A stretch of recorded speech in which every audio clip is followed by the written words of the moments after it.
Okay, Assalamualaikum warahmatullahi wabarakatuh. Kita bertemu kembali di Kursi Healing. Ini merupakan episod yang kedua.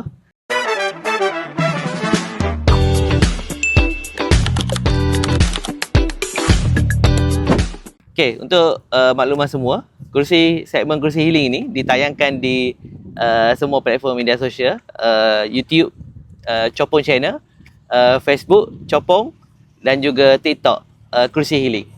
Nanti boleh tengok di bawah ni ya. Okey, bersama saya tidak asing lagi, Ustaz Nasruddin. Tidak asing. Okey. Ya Ustaz, kita duduk mana lah ni? Kita duduk ni, orang yang tengok belakang tu boleh jadi orang boleh teka dah. Nah. Lembah Sirih. Nah. Nama Lembah Sirih ni mengambil sempena Kampung Sirih lah. Kampung Sirih Kampung Sirih. Dan dia asalnya kawasan ni adalah kawasan Renan Tembikai. Kawasan GPS lah dulu. Belum pada JPS. Oh, Dia belum milik pensendirian orang kampung Tanah Tembikai. Kemudian dia menjadi satu proses urbanisasi, menjadi satu bandar. Tapi bandar tak ada apa-apa lagi. Bandar. Saya kerja sini ke? Office saya belakang ni ya. Kalau kita belajar kerja tempatan sains pun kawasan-kawasan orang panggil apa, lembangan sungai dah. Ya. Memang tanah di kawasan tu mempunyai tanah yang subur lah untuk petani Uptown. Jadi sebab tu kita tengok di mana-mana pun tepi sungai mesti ramai orang nan lah. Dan juga di kawasan Lembah Sirih ni, kita sebut spesifik Lembah Sirih lah tak? Lembah Sirih ni, ni boleh dikatakan nak compare dengan 15-20 tahun lepas sangat-sangat berbeza dengan compare sini. Salah satunya dulu kawasan ni semua banjir. Tapi lepas ada sains itu, Ustaz Anas kata lepas dia tambak tu untuk buat lotus tu, rumah dia dah tak banjir dah. Tapi terkesan kepada kawasan sekitar. Tempat lain pula. Dia ada terkesan lah sebelah sana. Cuma expectation saya bila kata pembangunan Lembah Sirih ni, saya ingat jadi satu kawasan daripada sudut infra smart city lah. Dia panggil smart city. Tapi bagi orang Kelantan moden dah ni. Kita tengok macam di lorong-lorong. Saya selalu tengok lorong belakang. Dia masalah kita tengok depan, pemandangan depan tu okey. Tapi kalau kita pergi belakang kan, sepatutnya benda tu kalau kita nak compare Putrajaya ni, orang kata tak pernah sabar dah. Tapi sepatutnya lah langkah-langkah itu. Tapi satu benda yang menjadi isu yang terhangat, kau dia ada Lembah Sirih. Apa Kalau boleh puasa pun ni tapak sebelum ni tapak jual. Tu biasa aja. Itu biasa lah. KB Central lah. Oh, KB Central. Saya lupa belakang tu. Stesen bas sementara. Kalau siapa tak nampak, tu tanda dia. Dia Tapi sebenarnya saya tempat optimis. ni. Saya optimis kerajaan akan dapat membina KB Central ini ditunjuk. Optimis saya itu adalah merujuk kepada dokumen bajet 2026 yang diperuntukkan lebih kurang 60 juta lebih lah, beberapa program yang berimpak tinggi, termasuklah KB Central. Walaupun netizen hari ini masih lagi troll, buat nganying lagi, tapi saya pada ni pun saya tak meletakkan, saya tak percaya sangat lah boleh buat. Tapi apabila ianya didokumentkan dalam bajet negeri, tak, benda tu kalau manifesto ni politik orang boleh ni lagi. Tapi apabila dia masuk dalam belanjawan, saya optimis bahawa projek ni akan jadi. Maksudnya sebelum ni tak pernah ada dalam belanjawan lah? Tak ada. Sebab dia melibatkan pihak swasta. Ini kerajaan sendiri mengambil tanggungjawab, walaupun sebenarnya bukan tanggungjawab kerajaan negeri. Menyediakan dalam senarai bersama perlembagaan kita, persekutuan, menyatakan benda-benda seperti kemudahan awam ini adalah bukan tanggungjawab negeri direct, tapi dia senarai bersama yang menjadi tanggungjawab bersama di antara persekutuan dan juga negeri. Tapi kerana persekutuan tak buat, kerajaan negeri terpaksa. Tapi kalau nak kecek pak tanggungjawab antara persekutuan dan juga negeri tu, banyak benda boleh bahas lah. Cuma kalau bagi saya sebagai orang muda, adakah sesuatu yang agak membanggakan lah bagi kerajaan negeri sekiranya kerajaan negeri sendiri boleh membina tanpa bantuan daripada persekutuan. Bukan bantuan lah, maksudnya dengan inisiatif negeri sendiri. Tu satu. Yang kedua, kalau kata pengalaman pentadbiran tu tak cukup, rasa umur seorang budak 30 tahun tu dah cukup matang. Dengan seusia lah dengan kerajaan negeri ni dah 30 tahun. Tapi tak apa. Cuma maaf lah, saya agak skeptikal lah kata tak. Kalau selagi mana saya tak nampak tier tu naik, saya masih lagi ragu-ragu dengan keupayaan untuk membina itu sebuah hak Syim. Tapi capital saya tu. tetap menaruh harapan yang tinggi lah. Okey, tak apalah. Apa-apa kita kena lagi doakan lah. contoh yang Syim sebut tadi, kerja persekutuan ni adalah lebuh raya. Kita Kelantan ni adalah negeri yang cukup malang, sekian lama dianak tirikan, satu-satunya negeri yang tidak ada kemudahan highway. Okay. Sekecil-kecil Perlis pun ada kan. Tapi bijak zaman Tok Guru ni, saya kira bijak, walaupun orang panggil kalau bahasa kasar tak pandai ukur baju ke dah di badan sendiri dah. Tok Guru masa tu mengisytiharkan kerajaan negeri akan buat lebuh raya.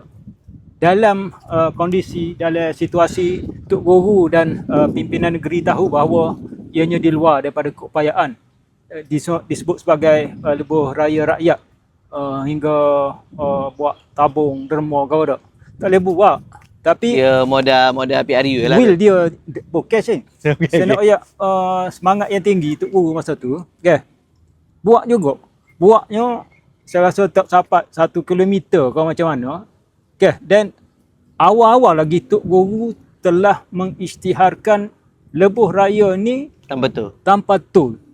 Dalam keadaan mana-mana lebuh raya ni, konsesi apa ni, tol ni wajib kena ada untuk menampung kos kan. Kos buat mana melalui kutipan tu. Tapi Tok Guru berani mengisytiharkan benda ni.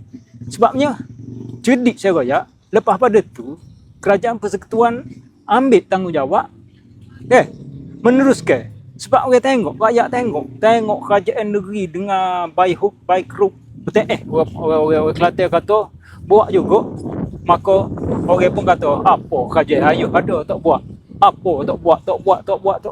Last kali PM Najib masa tu buat, dan apabila buat mengekalkan tidak ada tol.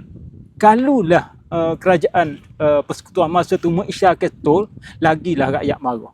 Bijak tak bijak? Dari satu sudut tu bijak lah. Dari sudut orang kata apa, strategi politik tu bijak. Cuma bagi saya ialah untuk tol ni ada ke tak ada tu lagi bagus lah. Tapi kena fikir juga, kalau tak ada, mana nak dapat sumber income untuk maintenance jalan, untuk maintenance semua tu. Kena fikir tu satu sudut. Okay, tapi tak apa. Tu lebuh raya. Kalau kita nak bahas panjang, cuma sikit lah pasal lebuh raya. Kalau kita tengok dalam package lebuh raya tu apa, saya tengok lah berapa dia punya kilometer tu, sampai ke Merapuh ya, sambung sampai ke Merapuh, apa dia panggil LTU CSR. Okey, lebuh raya CSR tu. Tapi paling sedihnya, progres paling lambat sekali adalah progres yang lebuh raya rakyat tu. Kita panggil lebuh raya rakyat tu lah ni. Paling daripada Teres sampai ke Maceh, tak silap saya. Tu progres paling slow lah dalam package tu. So saya harap masih yang sama juga. Tapi di belakang kita ni okay, cuma lah ni hari ni je kita nak cerita pasal belakang kita ni. Sebab saya baru ada tol. Betul kita kerja pasal tol. Okey, untuk makluman penonton Kerusi Healing ni, belakang kita ni merupakan Jambatan Sultan Yahya Petra. Okey, sempena nama Sultan Kelantan lah, Sultan Yahya Petra tu merupakan, saya baru tahu, jambatan yang pertama dan tol yang pertama. Dah juga jambatan yang pertama. Tol yang pertama. Jambatan yang pertama dan juga tol yang pertama yang ada di Malaysia. pada ketika itu? Ni, belakang ni. Boleh tak cerita sikit? Dibina tahun 19 92. 92, 93, 94, 95. Mengambil masa 6 tahun, 4 tahun, sorry. 4 tahun, 92, 93, 94, 95. Ada beberapa perkara yang menarik, Shin. Dan dirasmikan oleh almarhum Yang Maha Mulia Sultan Dahaya Petra pada 17 April 1995. Dan saya tengok dari gambar memang suasana cukup meriah. Rakyat keluar dalam satu benda seolah-olah pesta. Tapi yang menariknya Meriah tu meriah ke apa? Meraihkan pembinaan tu ke ataupun meraihkan perasmian? Perasmian, hari perasmian. Perasmian pembukaan. Perasmian. Menarik pertamanya kita kata tadi ada tol. Saya tak ingat berapa sen, 10 sen lebih kurang ke tol. Yang kedua, dibina pada masa kerajaan PAS. Mana kerajaan PAS buat tol dah masa tu. Kerajaan PAS mula-mula merintah Kelantan lah maksudnya. Dulu kan 90 berapa hingga 78. Yang kedua, yang ketiga, tol itu dihapuskan oleh Kerajaan Barisan Nasional. Okey. Apabila dia kembali mengambil Kelantan ni pada tahun 1978, geng pemuda UMNO meruntuhkan. Saya baca dari sejarah lah. Katuk runtuh tol tu. Yang jambatan ini dikatakan, kata tak kata pun adalah jabatan ketika itu terpanjang 853 meter. Sebab dalam negara kita jambatan Pulau Pinang dari tahun 80-an kan? Dari 80-an. Ini adalah jambatan terpanjang yang dibina oleh Kerajaan PAS ketika itu dengan bajet 5 juta. Jambatan Outlon ini orang panggil jambatan kedua. Jambatan kedua dia panggil yang dibina oleh Barisan Nasional dengan bajet 18 juta lebih. 5 juta di masa tu? 5 juta. Tapi masa tu mestilah amount tu amount dah agak besar lah kot. Yalah, bahan-bahan binaan pun tidak lah. Ni sangat tapi cukup kita kata cukup menarik lah. Okey, masa tu kalau tu berapa sen jumlah tu masa tu? Saya pun ikut saya baca tu lah 10 sen rasanya. 5 sen ataupun 10 sen. Sesuai lah pada zaman tu. Lah ni berapa tu? Saya ingat tu hak mula-mula dihapuskan tu di Getok Ganung rupanya di Kelantan ni. Hak mula-mula dihapuskan dan juga tu yang mula-mula sekali diperkenalkan. Kita tak ada lah. Tak ada lah sebab tu maklumat saya terhad sampai situ ya. Okey. Jadi daripada 5 juta kepada 18 juta 18 juta. Dan walaupun getok pertama tu siap dalam masa 4 tahun, getok yang kedua tu agak lama pula masa ni. Getok yang kedua ni 2013. 2007 lagi start tu. 2007 lagi. Dan getok bagi apa mungkin golongan baru lah kot, golongan hak lahir tahun 2000 lah ke atas tu, untuk makluman ya, cerita politik di Kelantan ni menjadi lebih sensasi tu modal digunakan pihak kerajaan persekutuan masa tu adalah nak bina tu. Setiap kali PRU bina tu pula, bina jambatan mah. Dan menghapuskan tu. Bagi kita kajian Kelantan, kita akan buat getok. Bagi kita kajian Kelantan tu buat getok. Sampai beberapa siri pilihan raya sehingga kini masih belum berjaya lagi lah dengan modal tu. Tapi dengan usaha Najib, kita kena bagi kredit juga kepada Datuk Seri Najib.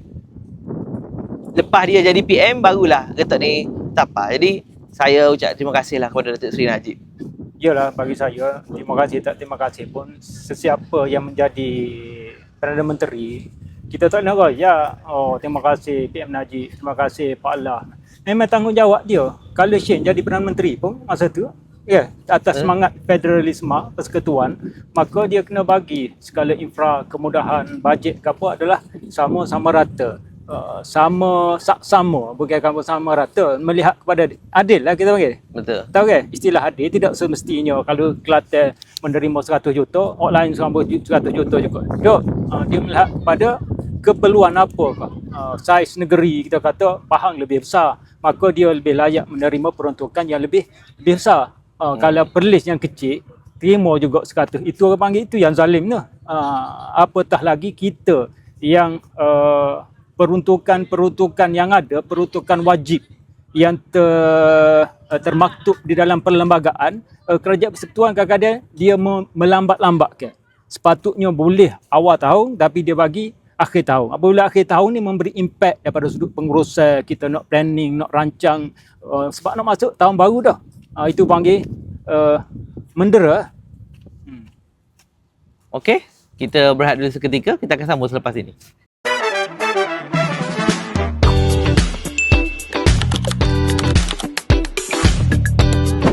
Okey, kita bertemu lagi di Kerusi Healing. Okey, tadi mula-mula tadi Ustaz kata Ustaz kecewa dengan pembangunan di Lembah Sirih. Apa kekecewaan apa Ustaz kecewa? Yalah, tidak kecewa sangat. Syekh kata boleh jadi ia menjadi satu kebanggaan apabila munculnya bandar-bandar baru, kita kata dah. Lembah Sirih ni sebahagian daripada bandar baru. Dan tempat saya kecil-kecil dulu memang kawasan saya jogging sini ni. Masa saya sambil budak-budak menjadi jogging daripada Telipuk. Sinilah tumpuan tempat anak-anak muda jogging, mengambil wat tepi sungai.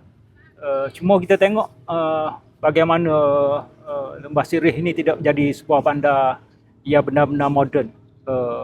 Smart City ni salah satunya daripada kebersihan dan keceriaan. Macam jauh lagi saya rasa nak jadi smart. Yalah, Smart City ni tidak sekadar menggunakan tenaga solar, green city, tidak guna kita kata tenaga bahan api. Panggil tak semestinya gitu, tapi smartnya macam mana kita nak tahu siapa tahap pengurusannya, siapa tahap mentaliti masyarakatnya sendiri. Itu panggil smart dah. Kalau sedia tong sampah, maka tong sampah itu dia menampakkan sebaiknya. Bukan kata tong sampah itu menjadi sebahagian daripada sampah. Itu tidak smart, kita kata tak? Kita katakan. Kalau kita kecek mengenai kebersihan ini, kita tak dapat lari daripada Akta 171, Akta Kerajaan Tempatan 1976. Saya biasa bercakap dengan mana-mana ahli majlis, pegawai-pegawai majlis perbandaran, bagaimana dalam akta ini ada makna dia membenarkan pihak berkuasa tempatan, dipanggil dalam undang-undang kecil kerajaan tempatan pula dipanggil mencegah kekotoran. Dipanggil istilah mencegah kekotoran. Makna dia siapa tahap dalam akta ni tanggungjawab satu-satu premis kedai, kita kata tuan punya premis tadi, dia kena pastikan bahawa tempat dia tu bersih. Pertama. Sekiranya tidak bersih, pihak PBT boleh mengambil tanggungjawab jika bersih dan boleh membuat tuntutan minta bayar. Betul? Okey, nak potong kejap. Dalam Akta 171 tadi tu, ya. Berapa banyak dah samen yang telah dikeluarkan oleh PBT? Mesti tak ada data lah kot. Tak ada data. Ya je, akta mana boleh mana. Itu data akta ni. Maksudnya benda tu boleh enforce lah undang-undang tu. Yes. Tapi boleh jadilah atas faktor kerajaan kita ni sebagai kerajaan yang baik, juruh dia panggil, dan mengambil prihatin kepada rakyat kot, dan boleh jadi atas faktor kalau politik, orang politik, maka nak ambil tindakan tu ngambil kira sial ke rakyat kali. Saya setuju duk. Menyusahkan. Nak kata tak setuju tu tak adalah tak setuju 1%. Setuju pun tak ada setuju 1% sebab saya tengok ialah bila saya duduk gaul dengan orang-orang politik dan dengan orang-orang PBT ni, sebabnya satu memanglah tak cukup pun untuk guna duit samer tu semata-mata untuk pembangunan ke apa, tapi kalaulah jumlah denda yang kita bayar tu ataupun cukai apa-apa yang dikenakan oleh PBT tu yang kita bayar tapi rakyat dapat setimpal dengan apa yang sepatutnya dia bayar, benda tu tak zalim pun. Lepas tu, satu, yang kedua, kalau kita betul-betul undang-undang dah ada, tunggu masa nak kuat kuasa kes je. Kalau kita tak kuat kuasa kes undang-undang tu, dia akan jadi berlarutan lah. Kurang-kurang kita samit tak apa dah. Kalau nak minta compound, kita bagi je lah compound. Maknanya nak minta diskaun ke bagilah diskaun. Tapi kalau kita tak pernah samil, kita istilah mudah samil tak pernah compound pun persalah tu terhadap undang-undang kita ada tu, jadi orang jadi tak beringat ah.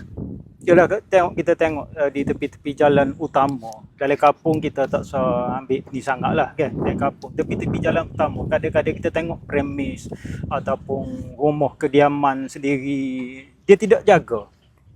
Dia panggil ISO ni, benda-benda yang mencacatkan pandangan. Itu saya kata adanya undang-undang yang boleh mengambil tindakan dengan besinya, dengan sisa binaannya yang masih lagi ada, kata benda-benda ginilah.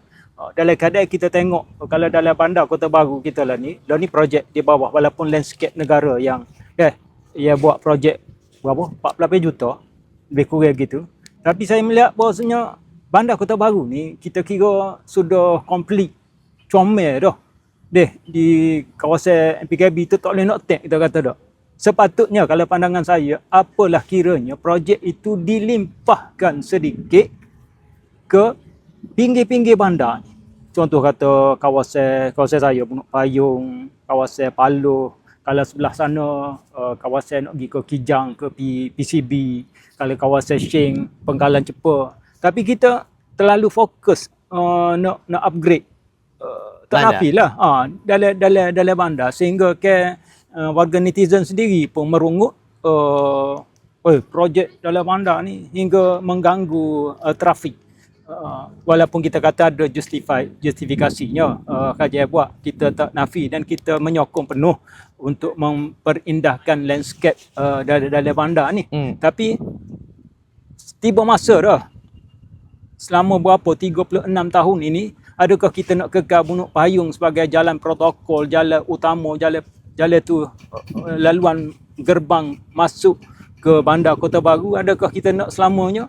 Daripada saya kata tadi, ISO-nya, dengan orang tinggalnya, dengan tidak ada landscape-nya, kita kata sepatutnya dilimpahkan sedikit ke pinggir-pinggir bandar. Saya meletak keyakinan bahawa sekiranya benda ni kita buat, akan mengurangkan orang kata bandar Kota Baru ni bandar yang mati, bandar yang tak comel. Sebab Bunuk Payung, oleh Bunuk Payung semua, alah kau jalan kalau itu sudah jadi bandar.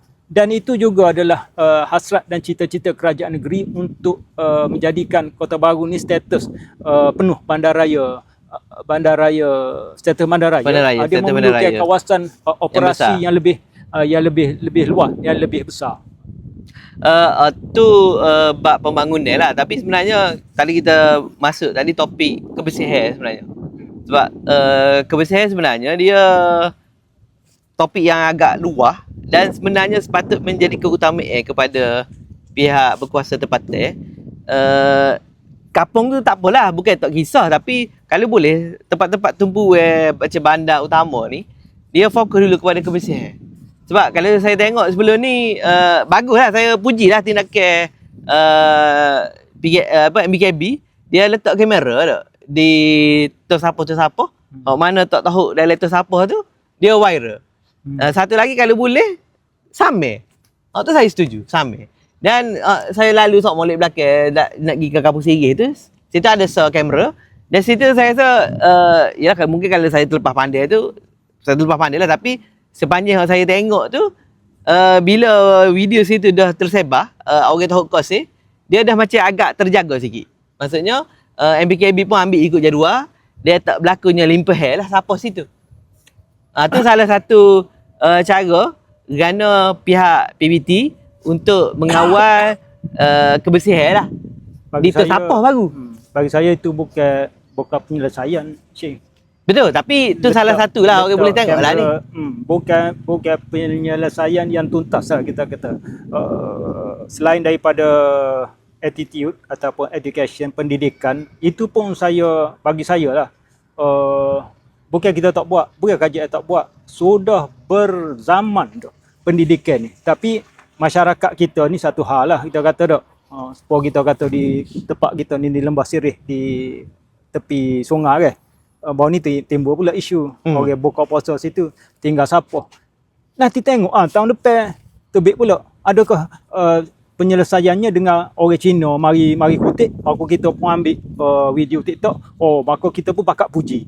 Tapi masa tu orang kata bapa tak letak tu siapa? Letak tu siapa tu penyelesaian kan sebenarnya? Tak. Tak Bagi saya tong sampah juga bukan mutlak. Kadang-kadang kita tengok masih lagi, inilah antara isunya tong sampah. Bukan nak claim tak. Saya pernah memberi poin kita kata kepada wakil rakyat di sidang DUN, dan memang saya tak rakyat lah lama dah. Antara cadangan saya sebab saya duduk di Telipuk. Alhamdulillah jalan Telipuk ni kerana dia jalan protokol, di situ adanya istana tuanku kita, maka kawasan tu dijaga. Antara pendekatan yang dibuat oleh MPKB ialah MPKB letak tong sampah ni dalam sini. Kampung saya sendiri, Kampung Putih, Bayi Senar tu, tong sampah duduk dalam walaupun cuma dia kena ambil kira kejiranan orang tidak ini sangat. Tapi jalan tu memang tong sampah duduk dalam. Rasa tak? Tak ada tong sampah besar yang di luar. Maka saya bagi idea ni pasal tu okey tu dia sebut dalam sidang DUN. Tapi pada tu pun pelaksanaannya kita kata begitu juga. Bagi saya tong sampah ni bukan penyelesaian. Tapi kalau kita pergi Putrajaya, kita tengok tong sampah, saya tengok tong sampah tu memang berfungsi sebagai tong sampah. Okey, berfungsi maksudnya tempat tong sampah lah. Dia comel kalau kata buat rumah, antaranya kita kata penyelesaian. Ni bukan penyelesaian ke, buat rumah tong sampah. Maka dibuatlah konkrit. Akhirnya jadi tong sampah juga. Konkrit tu pun jadi tong sampah juga. Dia sebenarnya kebersihan ni dia kena bermula, betul lah orang kata bermula pada rumah.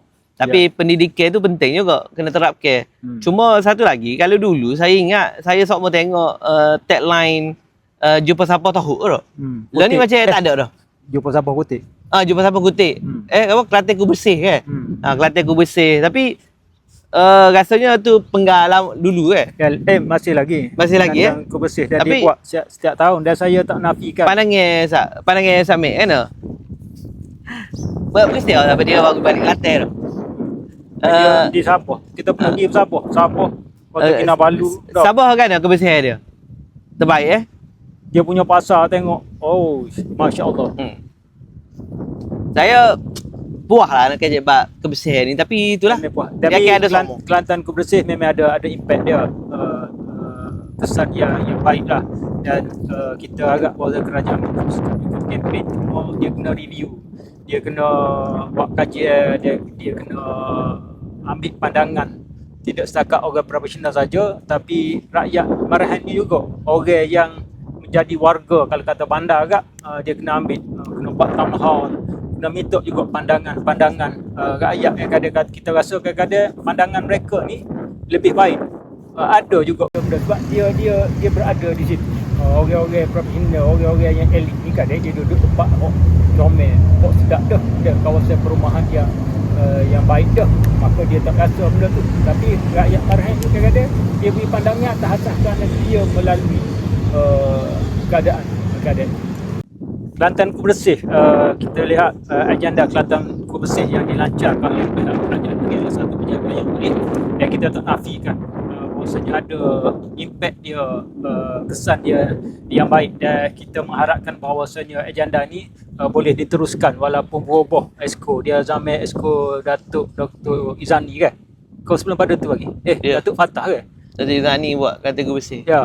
Makna dia satu benda yang baik, cuma dia perlu kepada penambahbaikan, ada improve kajian semula, dan sampai tahap mengambil pandangan-pandangan tidak sekadar orang profesional saja.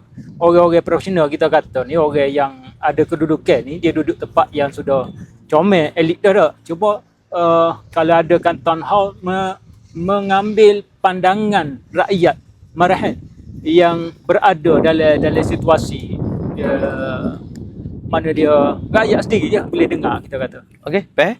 Cuma saya tu mungkin agak terlewat lah kalau saya nak ulah isu kebersihan berlaku sini ni. Lepas sirih lah. Lebih spesifiknya masa berlaku bulan puasa dulu. Cuma saya bukannya nak backup kajian sebabnya saya tengok isu kebesaran ni baru ni masa bulan puasa tu biasa dah. Sebab saya hari-hari lalu kat ni. Boleh dikatakan hari-hari lah lalu kat ni. Tempat ni memang bersih sebenarnya. Memang tak ada siapa. Kalau ada pun jari-jari gitulah. Dan persoalan saya sebenarnya siapa tu mari mana? Manusia. Malaysia tak? Malaysia pengunjung lah hak bawa. Jadi kalau nak salah ke KJL, cuba salah ke diri sendiri dulu. Kalau kata ke siapa tu, dia tak gerak mari duduk sendiri sini. Ya. Apa nama ni, plastik siapa, botol air. Dia tak kira mari dengan sendiri je. Maksudnya kita hak bawa. Jadi, lo ni, rakyat Kelantan ni, jangan cepat nak orang kata nak tunis jari ke KJL negeri. Bawa KJL negeri tak sedia kereta siapa tu. Tempat ni bukannya tempat pelancong bukannya tempat untuk orang duduk berkelah ke keluarga saya Ha. dan anak-anak saya daripada memang kami yang boleh kata kita pergi mana-mana sekiranya kita sudah sediakan Betul. plastik untuk kita bawa balik lagi buat siapa dia tanggungjawab kebersihan tu ya jangan nak salah ke KJL dulu. Salah ke diri sebabnya kita hok bawa benda ni terpakai tak kisah lagi mana-mana pun. Di Kelantan ke, luar Kelantan ke, di Lembah Sirih ke, di tempat air terjun ke mana ke. Sebab siapa tu dia tak pergi sendiri situ. Jadi kita pergi tu, kita kena mindset yang kita kena kemas tempat kita duduk. kita urus lah Kita urus apa kita. Kalau kata tempat tu ada dah siapa, kita pergi letak kat siapa besar. Ni nak marah sebab tak letak siapa besar. Betul lah sebab bukan KJL sediakan pun tempat ni untuk tempat berbuka masa tu. Jadi masalahnya dia bawa siapa dia letak atas ya. atas bonet. Tapi lo ni tak ada dah. Dia tak ada lah isu tu. Saya rasa itulah antara kesan kempen Kelantan ku bersih. Tapi ada jugalah sikit. Tak ada lah, tak ni sangat tak ketara. Cuma saya nak royaknya, kebersihan itu bermula pada kita dan kesedaran kepada kita. Sebelum nak salah ke orang lain, kita kena salah diri kita sendiri. Ya. Okey. Jadi saya rasa setakat tu saja episod kedua. Kalau nak tambah lagi? Tak ada lah, cuma kita harap bahawasanya apa yang kita bincang ni adalah satu pandangan yang untuk kita kongsi dan untuk membuka lebih banyak pandangan pendapat. Bukan kata kita nak menyalahkan sesiapa sama ada kerajaan, rakyat sendiri, tapi kita memberi pandangan dalam konteks kita yang santai. Sebab apa kita ni adalah kerusi healing. Kita tidak kata nak pung orang tu, kita nak puji orang ni, tak. Tempat yang kita untuk platform untuk kita meluahkan apa yang kita rasa kita perlu royak. Okey. Saya pihak yang tidak berparti, tapi saya boleh komen apa saja, cuma ustaz je lah. Kena berhati-hati. Okey, itu saja episod kedua untuk Kerusi Healing kali ini. Sehingga kita berjumpa lagi. Jangan lupa like, follow dan share.